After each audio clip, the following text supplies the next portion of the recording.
going to share this simple prayer together for 4 weeks. God, where do you want me to be in my giving? And you can add if you want, where on this path do you want me to be in my giving? Look, there's no compulsion going to happen for 4 weeks. The only thing I'm asking us to do is to pray that very simple prayer together. And then God will tell us exactly what to do next. I promise. Okay? So that's what the path looks like. I'm just going to give you the things that some of us have never given to a church. We've not thought of God's work in that way, like Sean just defined it. Like, no, we give this to the church because that's where God's work is done.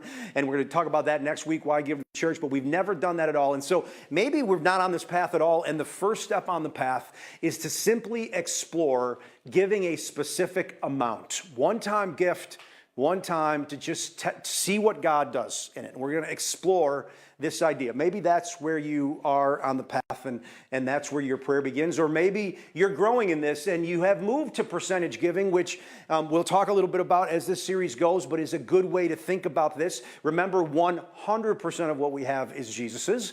And so percentage giving is actually a good way to think about it. And so maybe you've done the one-time gift, you're on this path somewhere and you want to start growing in it and you want to pick a percentage point and say, I'm going to give this to the Lord and do that.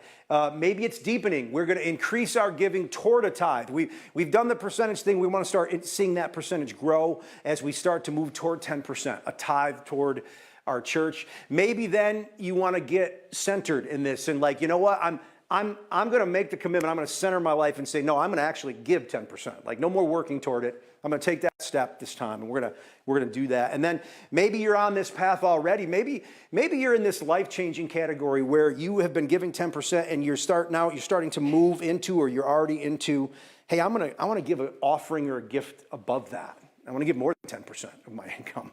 Maybe that's somewhere you're on this path. And so when we say this simple prayer, God, where do you want me to be in my giving? We're talking about this. We're talking about thinking about these categories. Certainly there is space in between. It's a path. And so we're trying to think. And God, and you might start with, God, where am I at in my giving? Maybe the first thing we need to do, and we're going to do that a little bit today in just a minute, is to ask God, who is my master, actually? Like, where am I on this path?